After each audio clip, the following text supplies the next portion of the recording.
Bonsoir tout le monde. Ah là là, je suis trop contente de vous retrouver. Effectivement, un jeudi spécial parce que c'est le jeudi de l'Ascension, mais c'est aussi un jeudi, on va à la rencontre de mon invité du jour.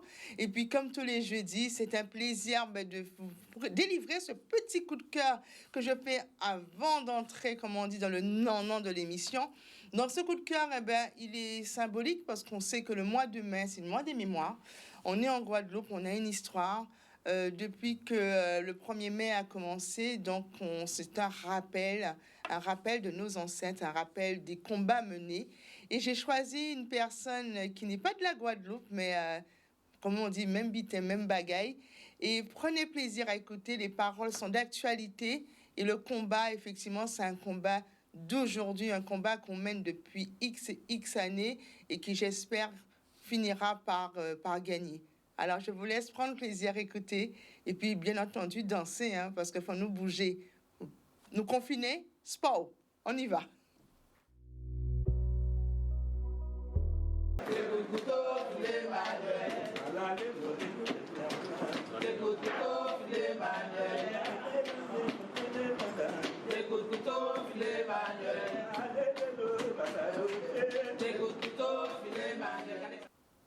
J'espère que vous avez pu prendre plaisir de ce morceau de Dédé Saint-Prix, donc qu'on ne présente plus, qui sait mêler tradition, culture, vraiment une recherche. Et je crois dans ce mois de mai, des personnes comme Dédé Saint-Prix sont des personnes qui sont assez importantes et qui arrivent à traduire et à transmettre bien au-delà des problématiques qui se posent en ce moment dans le pays Guadeloupe, mais pas seulement Guadeloupe. Martinique vit aussi effectivement la même difficulté. Alors, émission va faire son invité, donc l'invité du jour.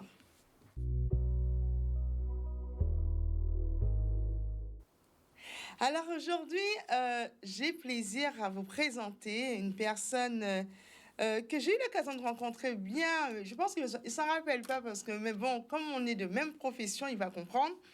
J'ai eu plaisir à le rencontrer déjà pour un ouvrage et puis c'était un questionnement que son métier, le métier qui a fait de lui ce qu'il est aujourd'hui et qu'il transmet à travers sa lecture et son écriture. Vous allez découvrir de quel métier je parle au fur et à mesure qu'on va découvrir cette personne. Je ne vous dis pas, je vous laisse pas languir un petit peu encore. Alors, qu'est-ce qu'on peut dire encore de lui? Il est de la Guadeloupe, bien entendu. Il aime le théâtre, il aime la lecture, l'écriture, il aime les gens, comme on dit. Il faut avoir cet amour de soi et il aime, c'est fait qu'on te dit que pour pouvoir écrire comme il écrit, c'est qu'il a une très belle vision de l'être humain. Et c'est un plaisir de pouvoir dévorer le roman que je vais vous présenter. Et puis, je vous le dis, c'est Patrick Selvonne, on va le saluer. Bonsoir Patrick. Bonsoir. Alors, à toute la Guadeloupe et à toutes les personnes. Merci d'avoir accepté l'invitation de venir sur le plateau d'Événements culturels by Naïla. Quand je dis qu'on se connaît, c'est qu'on est de même profession. Ah ouais, d'accord. Tout le monde va savoir tout. Hein. Ben oui. Alors, Patrick est un infirmier de profession. Et effectivement, comme je disais avant, tu aimes beaucoup lire les livres d'ici, mais d'ailleurs. Tu as un regard particulier sur l'humanité. Effectivement, notre profession veut que, effectivement, ce regard humain, on l'ait constamment et que le développe au fur et à mesure de l'expérience. Et bien, la première question que je vais te poser, Patrick, c'est comment tu es passé de ta profession d'infirmier à l'écriture? Très belle question. Très bonne question. Alors, c'est vrai que la profession d'infirmier, j'ai eu l'occasion de voir des gens en bonne santé, atteints de maladies, et puis je me dis, et puis je regarde un petit peu autour de moi ce qui se passe, et je me dis, mais finalement, il y a beaucoup plus de maladies qu'on ne le croit. Et cela m'a amené, avec cette passion que j'ai déjà pour ayant suivi un cursus littéraire, cette passion pour la littérature, de me dire, mais il y a des choses que tu as vues et que tu continues à voir qui font mal, qui font mal. Et ces choses-là, je ne peux pas... J'aimerais bien les mettre par écrit. À commencer déjà par ma propre expérience et mon propre vécu, mes interrogations, et puis à coucher ces interrogations-là sur le papier, à raconter une histoire qui est mon histoire, qui verse s'inscrit dans l'histoire de millions d'êtres humains, de ceux qui sont passés, ils sont là et qui vont arriver. Et voilà, c'est comme ça que je suis arrivé à raconter, à vouloir raconter, quoi. Alors, tu as 4 ouvrages, 4 romans à ton actif, si j'ai bien compris. Oui. Tu as commencé à écrire en quelle année? À vrai dire, j'ai commencé à écrire quand je suis revenu en Guadeloupe. D'accord. Et je peux dire que ce qui m'a poussé à écrire, plutôt la personne qui m'a poussé à écrire, c'est ma propre mère, en fait. Ok, on va Pour finir la par petite comprendre histoire. les choses. Oui, pour la petite histoire. C'est ma propre mère. C'est-à-dire, étant donné que j'étais, parce que maintenant, paix à son âme, j'étais son fils unique et tout, et donc il fallait que je vienne. Je me suis dit, ça fait quand même 17 ans que tu es là-bas, il faut que tu reviennes t'occuper d'elle. Elle a eu un malaise, un problème de santé et tout, ça ne peut plus durer. Il faut que tu t'occupes d'elle. Je ne vais pas dire charité bien ordonnée commence par soi, mais c'était un petit peu le cas. Ouais. Alors je me suis dit, je vais venir m'occuper d'elle, quitte à ce que je quitte là-bas, quitte à ce que je quitte... Enfin, je me débrouiller. Bon, je vais venir. Et comme ça, je suis rentré en Guadeloupe. Et donc, bon, de fil en aiguille, eh ben, toute la famille en est rentrée. Et comme ça, j'ai pu m'occuper de ma mère. Et puis aujourd'hui, bon, je sais qu'elle est partie en paix. Son fils était à ses côtés. Ouais, c'est un bel hommage. Alors, pour donner un petit peu le là de notre interview pendant toute la durée de l'émission, je vais vous faire écouter une musique, je pense que beaucoup l'ont entendu, mais c'était très agréable de le redécouvrir. Donc, écoutons ensemble.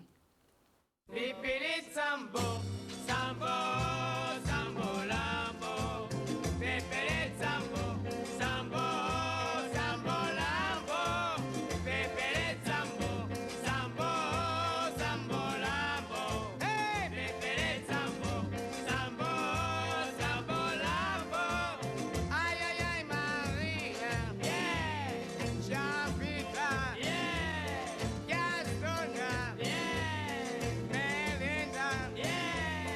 Melinda, yeah. Melinda, yeah. Pepele Sambo, Sambo, Sambo Lambo.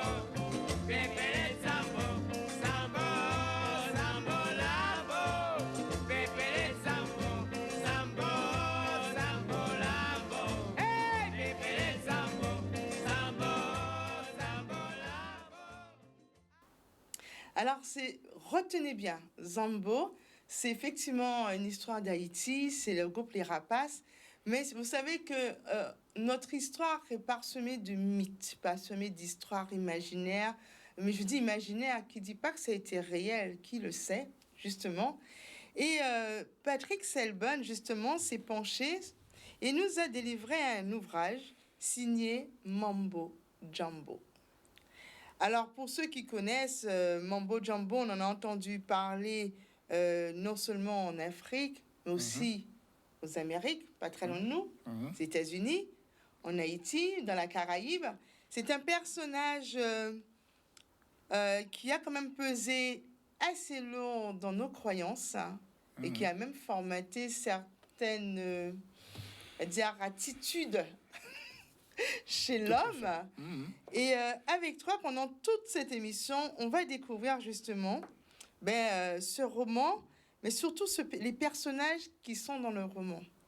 Alors, la petite histoire, c'est que Mambo Jumbo, c'est un épouvantail dans ton livre, mais un épouvantail qui sort de terre d'Afrique, c'est-à-dire qu'il a voyagé, donc l'origine sort de, on va dire, de la région mandingue, et il arrive en Guadeloupe. Alors, justement, comment t'es venu, cette inspiration d'écrire ce Mambo Jumbo?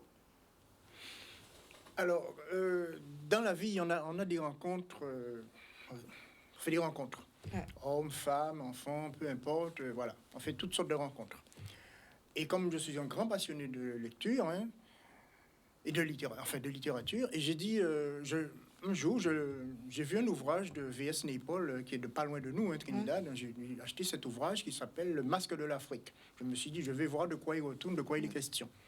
Et tout en parcourant cet ouvrage, je tombe sur Mambo Jumbo. Et il décrit le personnage comme étant un épouvantail, avec un chapeau de forme et tout, qui ressemble plus ou moins à certains personnages en Haïti et qu'on retrouve aussi aux États-Unis. Et du coup, ça m'a donné l'idée aussi d'acheter le livre d'Ismaël Reed, notamment Mumbo Jumbo. Et ce personnage-là, j'ai trouvé qu'il a... Et puis, on arrive à l'homme au bâton, en Guadeloupe. Je dis, mais quand même, c'est étrange quand même. Ernest Pépin, monsieur Ernest Pépin, je dis bien monsieur Ernest Pépin, le décrit, il n'a pas de visage, il n'a pas de forme. Mais il y a quand même un point commun, il y a le fameux bâton, l'homme au bâton. Et je remarque que le personnage justement de Parks dans lequel... enfin, V.S. Naipaul fait allusion au personnage vêtu d'un chapeau de haut de forme, d'un voile noir et tout, et un personnage menaçant et un épouvantail destiné à faire peur, notamment aux femmes qui ont eu un mauvais comportement. Donc le tel personnage, on l'évoque, il suffit de l'invoquer la nuit, il vient, il bastonne les femmes jusqu'à l'aube. Et en lisant ça, j'ai relu ça à plusieurs reprises, mais je me suis dit non, c'est... Non. Je vais lire aussi l'ouvrage que je me suis procuré, l'ouvrage de Ismaël Reed. Et Ismaël Reed, je vois que ça part d'une espèce de folklore où papa la basse et tout ça. Mais pour revenir au personnage de l'homme au bâton, je me dis, mais quand même, c'est étrange. Ce personnage-là qui s'appelait en Afrique, au départ en Afrique, s'appelait Mumbo Jumbo. Ici, il arrive, on le retrouve. Du moins, je pense que c'est lui, je suppose. Je n'ai aucune certitude. On le retrouve sous la forme de l'homme au bâton. Alors, M. Ernest Pépin décrit un homme qui aurait assassiné des femmes et tout, ça avait fait grand scandale à l'époque et tout. Alors, je me suis demandé aussi, il y a toujours des hypothèses, est-ce qu'il ne s'agirait pas d'une personne qui connaîtrait ce personnage et qui voulait terroriser, pour X raisons, qui voulait terroriser les habitants de Pointe-à-Pitre à cette époque-là. C'est ça. Et partant de là, je me suis dit, mais... On va creuser et rien de tel que 2 policiers pour mener l'enquête. Enfin, quand je dis rien de tel, il n'y a pas de hasard. J'ai un écrivain noir américain que j'ai beaucoup aimé, qui s'appelle Chester Himes. Ed Cercueil et Fossoyeur. Et je me suis dit, mais d'ailleurs, je crois qu'il fait allusion à Ed Cercueil et Fossoyeur dans le livre. Et ces 2 personnages-là m'ont dit, je me suis dit, je vais m'inspirer d'eux pour mener l'enquête. Bon, il n'y a pas concernant ce fameux personnage de Mumbo Jumbo. Voilà. Alors effectivement, le livre commence par une scène du crime, c'est-à-dire qu'on arrive et on découvre l'horreur. Et ces 2 policiers les 2 personnages, on va dire les personnages principaux du livre, parce qu'ils vont mener l'enquête de but en blanc, et ont des noms aussi particuliers. J'ai retenu, c'est vrai, on retient, au moment qu'on continue à lire, on oublie leur prénom, c'est Fièvre et Frisson. Voilà, exactement. Donc, et c'est vrai que dans notre culture, là, on a dit, on a fait la fièvre et frisson, c'est-à-dire qu'il y a la peur. Et ces 2 personnes incarnent la peur. Donc, pour avoir effectivement lu, on peut voir que la femme, parce qu'on parle de l'homme au bâton, même d'Ernest Pépin, ou même l'histoire, quand on va en Afrique, quand on parle de Zumbo Mambo, la femme, elle est centrale. C'est un personnage qui a été créé pour dominer la femme.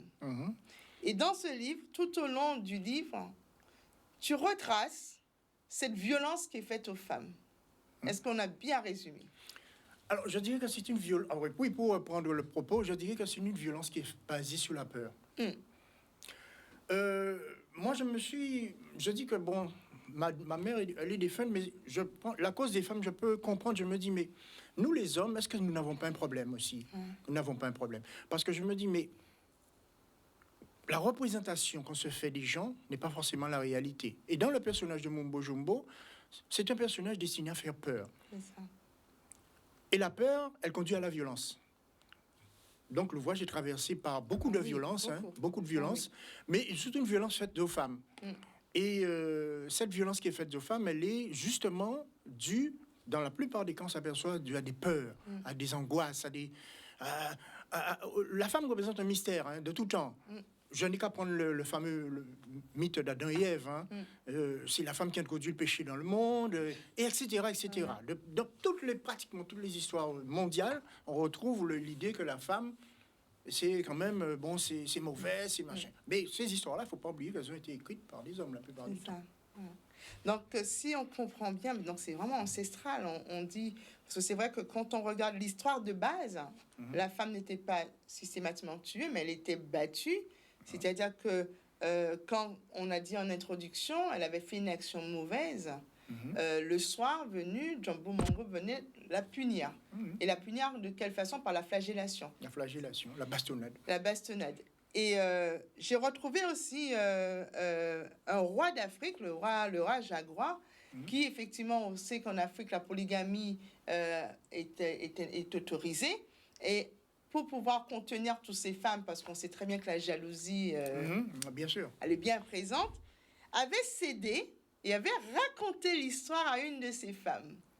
Comme quoi que c'était pas une réalité, c'était un mythe et que c'était quelqu'un, n'importe qui se déguisait et qui venait à la demande du mari terroriser la pauvre petite dame.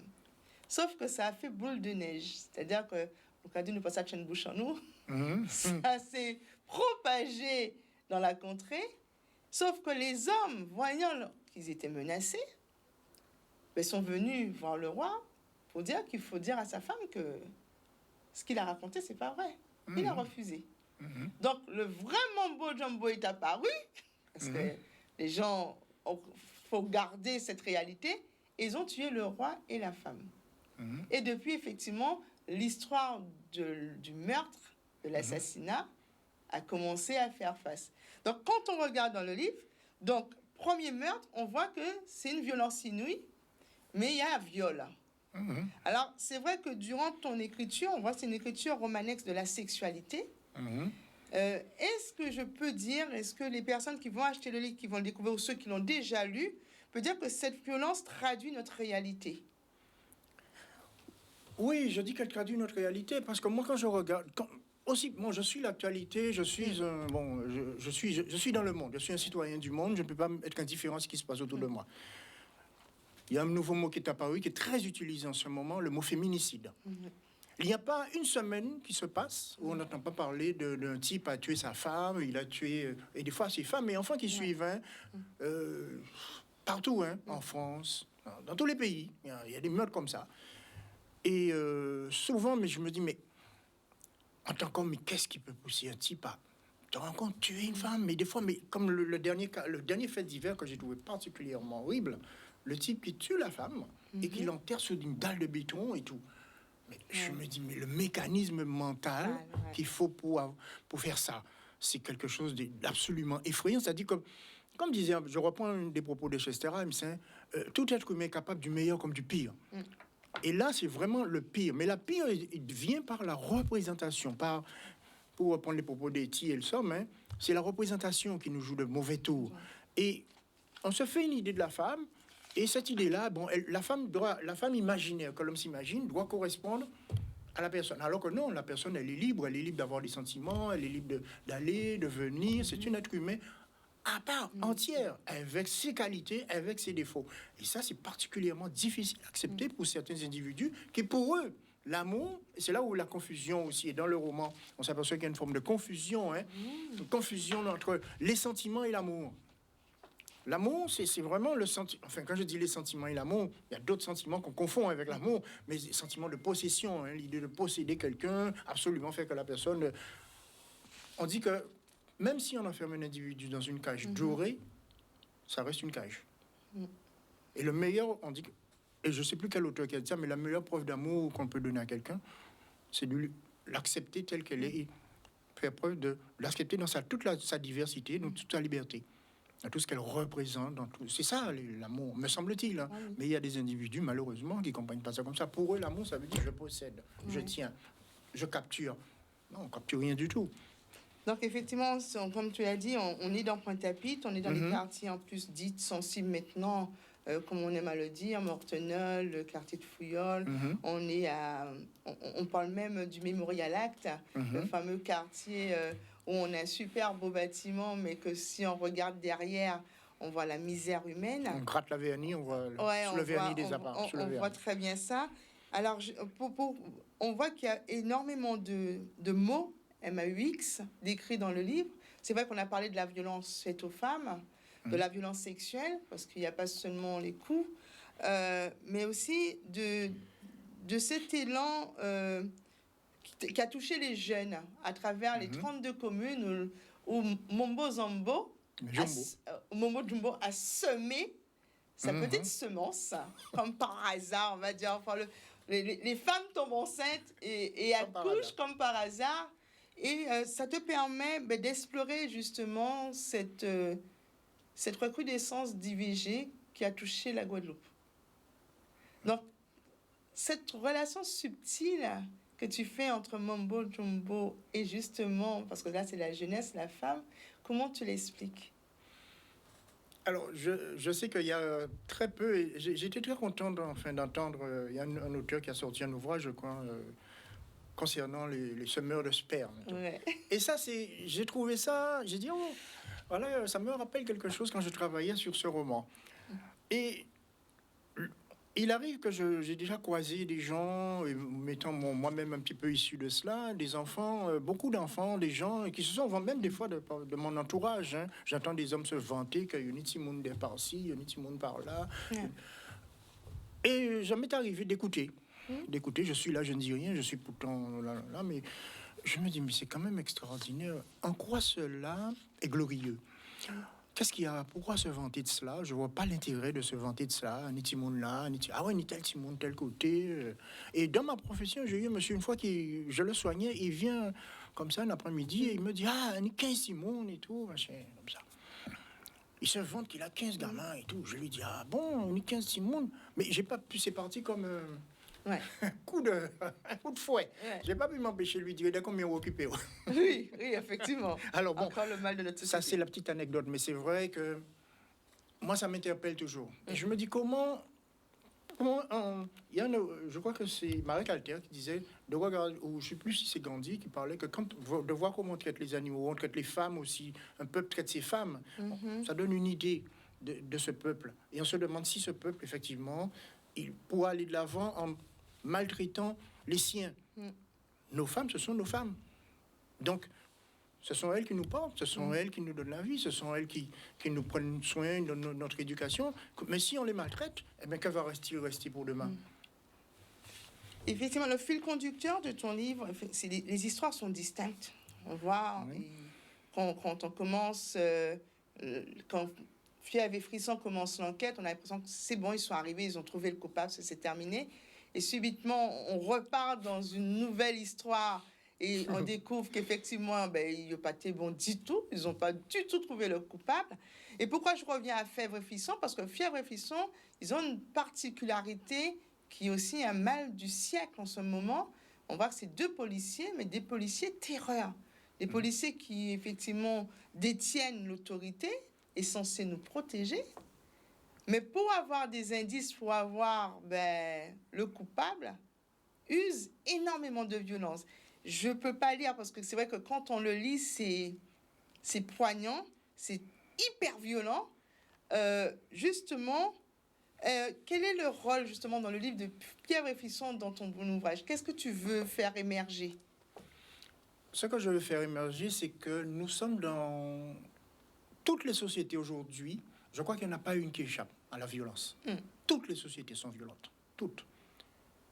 Et je me dis, mais, en tant qu'auteur, mais qu'est-ce qui se passe? Pourquoi tant de violence? Pourquoi tant de personnes laissées sous le carreau? Les gens pauvres, la misère, les maladies, et la peur. Ouais, et la peur. Il y a beaucoup de peur. On connaît l'actualité. Il y a beaucoup de peur. Et dans le roman, effectivement, les deux policiers, Auguste Fièvre et Gaëtan Frisson, n'échappent pas à cette violence-là. Mais eux, ce sont des gens d'ici. Oui. Enfin, des êtres bien sûr imaginaires, mais ils sont quand même issus de Guadeloupe. Ils sont des gens d'ici. Mais ils ont hérité d'une violence. Ils vont pas, dans leur méthode, ils veulent arriver à quelque chose ils veulent faire du bien. Ils veulent faire du bien, mais quelque part, ils sont engoncés dans cette violence-là. Même si, il y a un qui réalise plus que l'autre. Oui, il y a un qui temporise. Il y a un qui est plus social que l'autre. Il y a un, d'ailleurs, je m'en amuse, en disant, il pose des questions avant de tirer. Oui, c'est ça, effectivement. Tandis que l'autre qui est plus...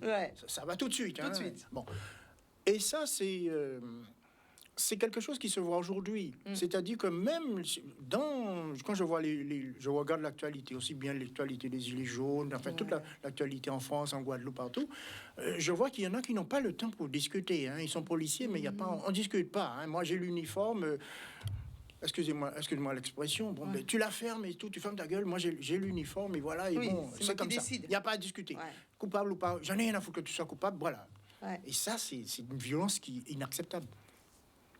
Alors, j'ai particulièrement aimé, sincèrement, parce que ça m'a ramené à des souvenirs à cette femme emblématique que je pense que beaucoup de Guadeloupéens de la région Pointe-à-Pitre, Baie-Mahault, La Montée ont connu, on va dire le centre, Gasoline. Tu fais un très bel hommage à cette femme. C'est un hommage, oui. Et justement, comment tu la représentes? C'est vrai que dans notre culture et puis dans ce qu'elle a vécu, qu'est-ce qu'on peut en tirer?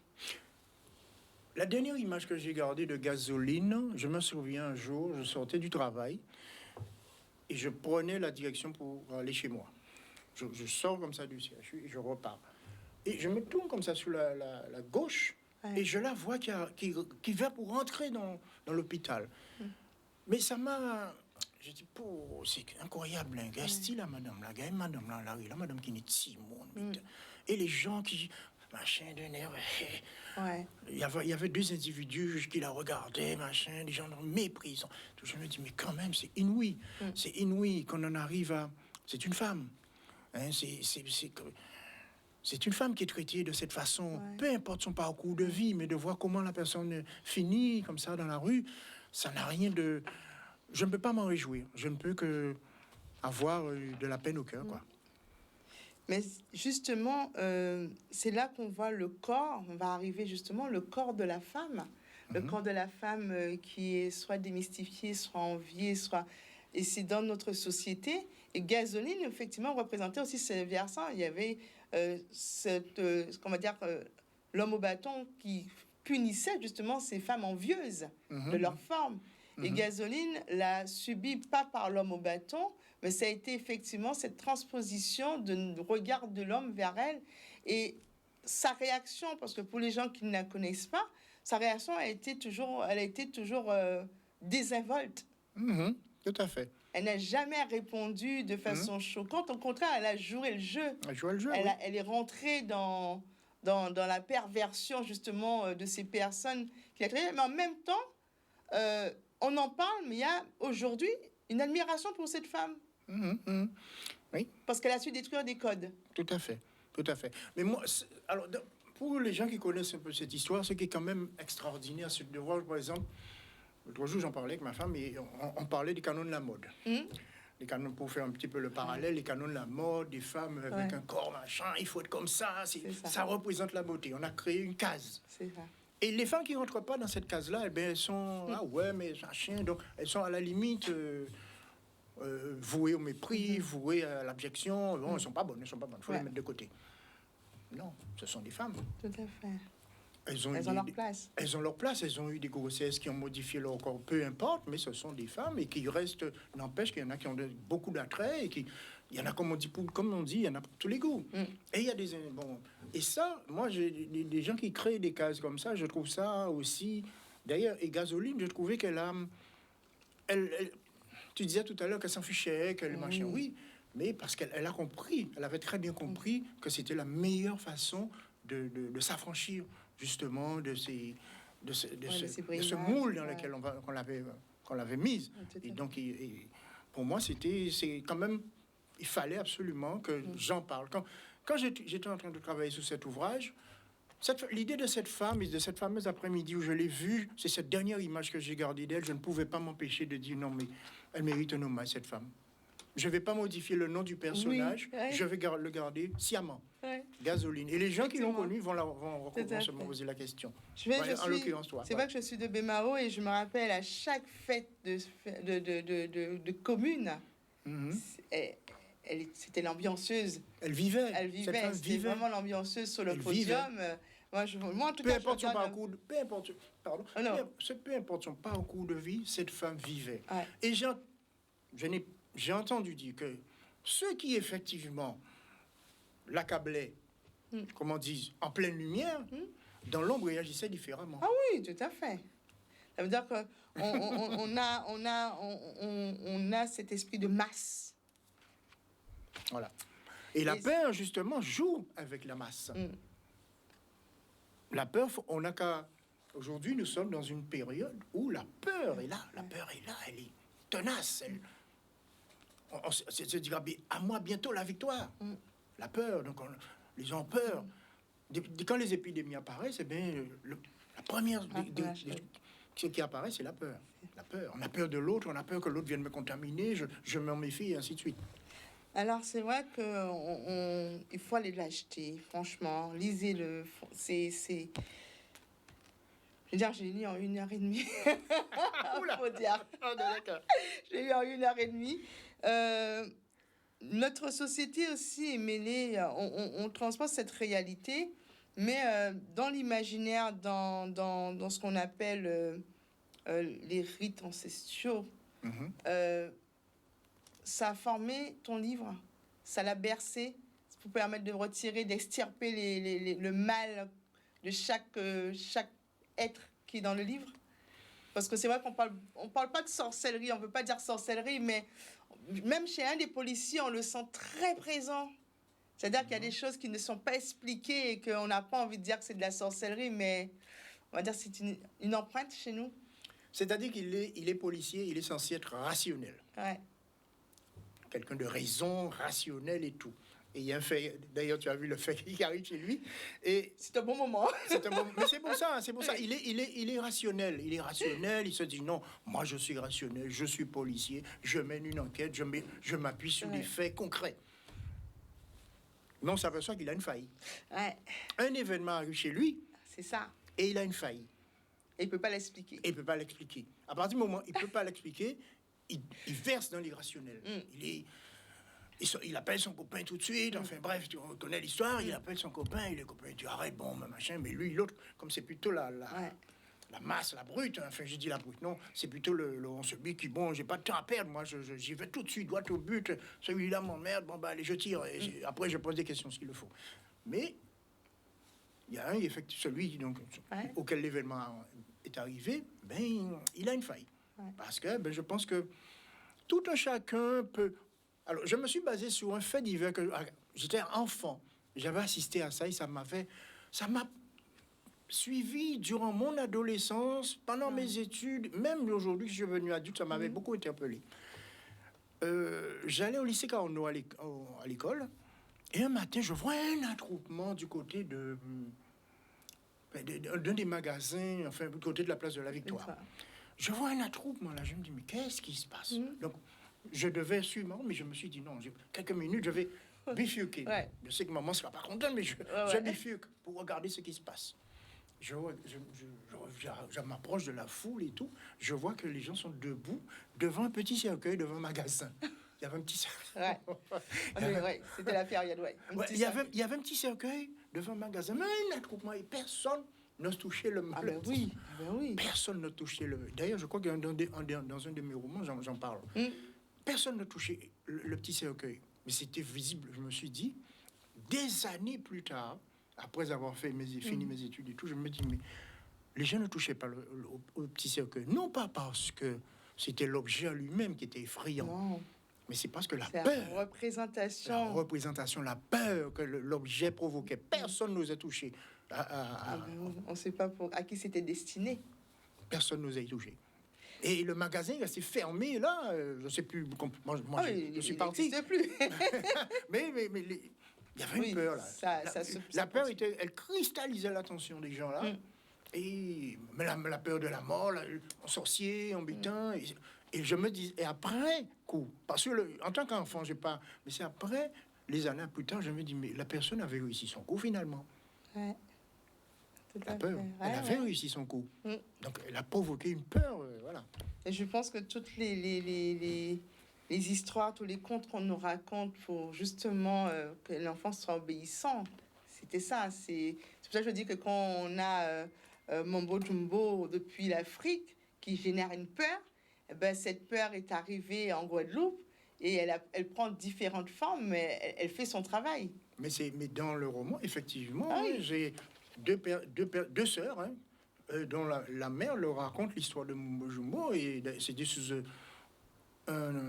des traits humoristiques, mais il n'empêche que ça fait peur. Donc, comme elles ont peur, eh bien, je dirais même qu'elles en pissaient dans le cœur. Oui, et en plus, ça va être transmis.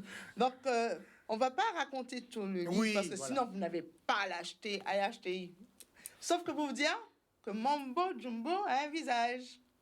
Oui, maintenant, il a un visage. Donc, on va pas vous dire quel visage. On va dire quel visage, voilà. Il faut le lire. Il faut le lire. Donc, Mambo Jumbo a un visage. Mais c'est vrai, j'ai beaucoup vu, et là, c'est cette partie qui m'a beaucoup plu, ton empreinte infirmier. Dans la description de réaction. Dès qu'on n'arrive pas à expliquer quelque chose, on parle tout de suite de folie. Alors, pour la précision, j'ai travaillé en psychiatrie. Et sur la fin de ma carrière, j'ai tenu à travailler en psychiatrie. Parce que quand je voyais autour de moi, j'ai travaillé des années, plusieurs années en réanimation. Et je me rappelle que les collègues m'ont dit, mais attends, je ne comprends pas, tu es un technicien de soins, tu es ici, mais tu es dans tes soins, bon, je sens que ça te plaît et tout, et puis je ne comprends pas ton choix, là. Tu vas dans le relationnel, tu vas qu'est-ce que tu vas faire en psychiatrie? C'était même pas vu comme relationnel, hein. Voilà, ils étaient tous stupéfaits. Mais en fait, c'est que dans ma démarche, que je me disais, mais autour de moi, il y a beaucoup de gens que je voyais qui sont dits normaux, entre parenthèses, mais qui ont des comportements, et ça se posait des questions. Ils ne sont pas forcément ni à l'asile, comme on dit, peu importe le terme péjoratif asile, mais ils ne sont pas enfermés ou quoi que ce soit. Et quand je regarde un petit peu les comportements des patients que j'ai eu l'occasion de soigner, je me dis, mais ils sont dans leur monde. Ils sont dans leur monde, et pour ne pas dire bon, il y a un terme populaire qui dit dans leur film, mais ils sont dans leur monde, et ils vivent, et pour eux c'est la réalité, ils vivent leur réalité. C'est leur réalité. Et ça, je pense que c'est une source d'inspiration pour pouvoir parler de la fiction, parler du réel, ce que nous percevons. Et des fois, nous-mêmes, nous sommes victimes du faux et du vrai. On imagine quelque chose, que ce soit au sujet d'un événement, de quelqu'un, et quand on est confronté à soit la personne, soit une... on s'aperçoit qu'on s'est trompé complètement sur toute la ligne. Donc, on est parti dans quelque chose qui est totalement faux. Donc, des fois, notre cerveau lui-même, je dirais peut-être à 80%, il pense faux. Ouais. Si on n'est pas vigilant pour corriger le tir à chaque fois, ça devient notre réalité. Ça devient notre réalité. C'est dire, mais non, qu'est-ce que je pense là? Il faut que j'ai des preuves, il faut que je puisse étayer ce que je suis en train de supposer. Parce que une supposition, ça ne fait pas forcément une vérité. Et d'ailleurs, M. Ernest Pépin le dit à la fin de la postface de son ouvrage Le Bâton, comment une rumeur est devenue une réalité. Et ça, c'est terrible. Et si une rumeur devient une réalité, on connaît déjà... Le problème, par exemple, nous sommes en Guadeloupe. Le problème du racisme. Le problème... ce qu'ont subi nos ancêtres, ils l'ont subi par le fait que la représentation que l'Europe se faisait d'eux. D'être inférieur, d'être la lie de l'humanité, voilà, donc il faut les réduire en esclavage. C'est une représentation. Mais alors que moi, je ne me sens pas inférieur à qui que ce soit. On est des êtres humains. J'ai ma couleur de peau, je ne me sens pas inférieur à qui que ce soit. Voilà. Donc, effectivement, vous allez voir, parce que justement, cette double personnalité qu'on perçoit dans l'un des personnages m'a amené à te poser la question. Donc, édition Negmaron, Patrick Selbonne, signé Mambo Jumbo. Mais il n'a pas fait que ça. Je vous ai dit en début qu'il a écrit des ouvrages. Et il faut le suivre parce que tout s'imbrique. On va dire que les romans, ça suit son cours. L'histoire, tu nous fais voyager vraiment. Donc, il y a Cœur d'Akoma Boucan. On s'appelle Akoma Boucan Olayé. Voilà. C'est un arbre. C'est un arbre, effectivement. Boucan, on peut dire qu'on connaît la commune de la ville de Sainte-Rose. Des nouvelles de la solitude, Prosper Plume. Tu as aussi dernièrement... Ah oui, vas-y. Alors, des nouvelles de la solitude, ça a été écrit sous... J'ai utilisé un pseudonyme. Oui, tout à fait. Mais il y a un jeu de mots. La plume prospère. C'était ça. Et il y a aussi Croyance à l'horizon. Encore une fois, le réel et le... Et encore une fois, l'histoire avec les femmes. Exactement. Donc, la femme est très, très importante. Avant de partir, il faut que tu m'expliques pourquoi la femme est aussi importante pour toi. Et il n'y a pas longtemps, on a eu plaisir à te lire. C'était Moi, Émeraude de Papillon. Ces papillons, qu'est-ce que Papillon représente, hein? Voilà. Notre belle île. Notre belle île. Donc, on parle, ça va tellement vite. Alors, justement, dans tous tes romans, dans tous les romans qu'on lit, que ce soit Cœur d'Acoma, Moi et Mode Papillon, la femme a une place prépondérante. Tout à fait. Alors, peux-tu nous dévoiler le petit secret? Oh, le petit secret, il tient en une seule personne, hein, ma mère. Ouais. Ma mère. Et c'est pour ça que je me dis, mais quand je reviens, d'ailleurs, Cœur d'Acoma, c'est plutôt un roman autobiographique. Hein. C'est mon histoire, Ouais, l'envie ça. de la Pointe-à-Pitre et tout. Bon, bien sûr, c'est un personnage, hein. Mais il y a ma mère. Je me dis que mais cette femme, c'est elle qui m'a mis au monde. Et sans cette femme, je n'aurais pas connu le monde. Donc, c'est une manière pour moi de lui rendre hommage à chaque fois. À la fin de sa vie, bon, j'ai dit non, je ne peux pas la laisser seule. Il faut que je vienne m'occuper d'elle. J'ai vécu en France, j'ai vécu de belles choses et tout, mais il est temps que tu penses à venir t'occuper d'elle. D'autant plus que quand j'ai appris qu'elle avait fait un malaise et tout, et qu'elle avait quand même été à l'hôpital, j'ai dit ah non, il faut que tu viennes t'occuper d'elle. Et c'est le personnage central de mon travail. C'est ma mère, mais il n'y a pas que ma mère, parce que ma mère, c'est une femme parmi des millions et des milliards de femmes. Et c'est pour ça que je suis sensible, voilà, pour répondre à ta question, je suis sensible au sort des femmes. Penses-tu qu'on arrivera un jour à ce que justement, dans notre pays, Guadeloupe, quelle que soit la violence, la femme qu'on a un moment mis potomitan après qu'on a déstabilisé et que on arrivera à trouver cet équilibre? Est-ce que dans ta vision... Mais je le souhaite de tout cœur. Je le souhaite de tout cœur. Moi, il y a une émission... Enfin, je me rappelle que je passais vers les hauteurs de la Lézarde et j'écoutais une émission. Une dame était révoltée. Elle ne voulait pas entendre parler du terme potomitan. La femme potomitan. Ah, oui. Elle disait, moi, non, moi, je ne suis pas femme potomitan. Qu'est-ce que ça veut dire? Oui, ça a fait beaucoup couler d'encre. Oui, ça fait grincer les dents. Mais après, bon, j'ai roulé. J'allais voir des amis. Et en arrivant, je suis resté à réfléchir sur ça. Je me dis, mais c'est vrai, la femme potomitan, ça veut dire qu'on lui... Il quoi mettre toute case dans les doigts et quoi. Et quand il portait tout, putain. Tout, ouais. Et comme ça, moi, je suis libre de faire ce que je décharge. On se décharge, c'est facile. C'est trop facile. Mais cette dame était très vindicative. Jamais entendu quelqu'un être aussi vindicative dans ses propos par rapport à cela. Et c'est parce qu'il y en a qui acceptent bien le rôle, les femmes potomitans et les machins. On va dire que c'est... et il y en a d'autres qui disent non, moi non. Et on veut plus ça. Cette femme-là, d'ailleurs, dont j'oubliais le nom, et qui disait non, pas potomitan. Égal. Oui. Pas question qu'on va faire porter tout le butin, et puis, ah ouais, mon conscience, c'est moi, on va banfler le butin, mais c'est moi qui ai porté tout le butin. Non, on est d'égal à égal. Le respect humain. Et je crois que le respect, c'est ma mère qui m'a appris ça. Le respect humain commence par le respect de sa mère, le respect de sa femme, et ainsi de suite. Un respect. On se traite d'égal à égal. Tu me regardes, je te regarde. Comme pour pas le film je pense au film d'Avatar. Je te regarde, tu me regardes, mais nous sommes d'égal à égal. Je ne suis pas au-dessus, tu n'es pas au-dessus. Nous sommes d'égal à égal. Nous nous regardons dans les yeux. Et ça, je pense que c'est ce qui fait qu'effectivement, on retrouve beaucoup l'image de la femme dans mon roman. Ben, ces bons mots. On va remercier Patrick Selbonne d'être venu sur ce plateau, passer ce petit après-midi autour de son ouvrage. Patrick Selbonne, signé Mombo Jumbo, roman des éditions Nègre Marron, disponible déjà en librairie. Donc, vous pouvez vite vous le procurer. Donc, on ne bouge pas. On revient sur le plateau avec Patrick pour le saluer pour son départ. Mais avant, l'agenda du genre.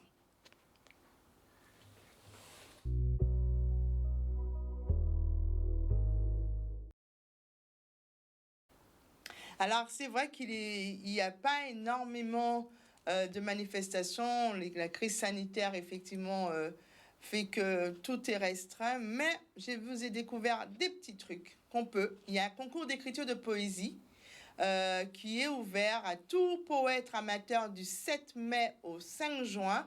La thématique, c'est demain ou et demain. Participation, inscription gratuite.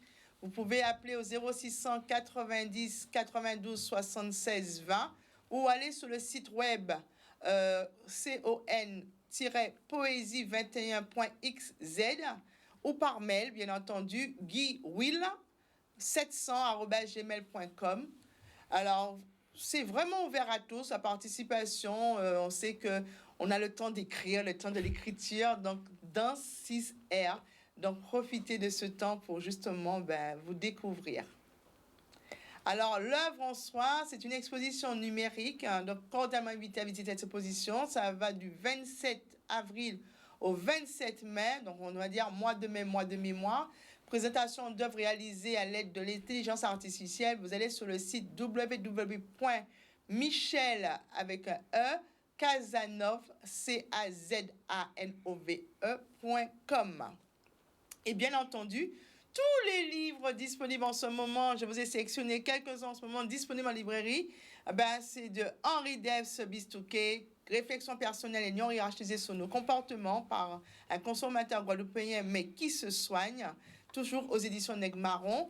Robert Valérius, Passion vibrante et inébranlable, toujours édition Nègre Marron. Patricia Triplé, Résilience Cho, poésie, poète théâtre, poésie je dis des bêtises, Poétique Thérapie, édition Nègre Marron toujours. Et puis, c'est le temps de la lecture, le temps, effectivement, je vous le redis, le livre de Patrick Sembonne, Mombo Jumbo.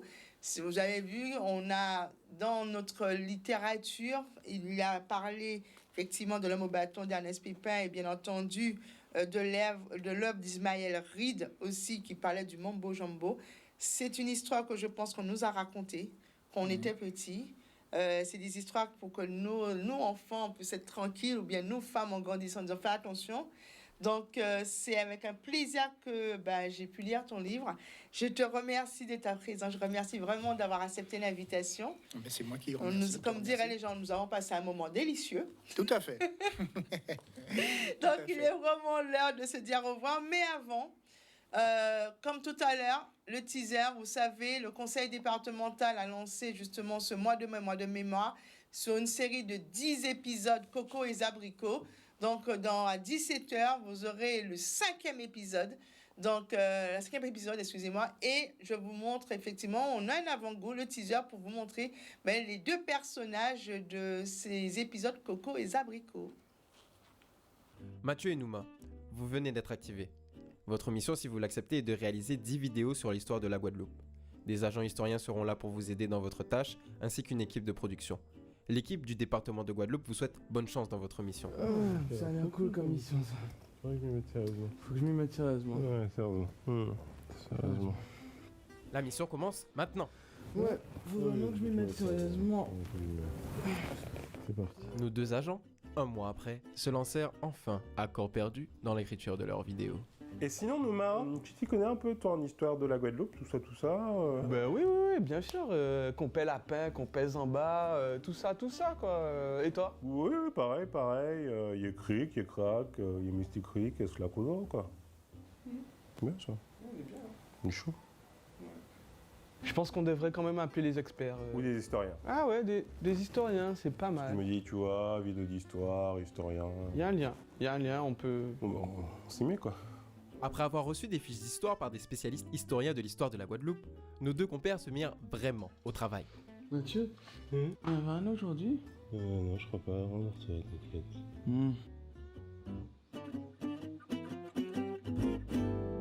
Le tournage!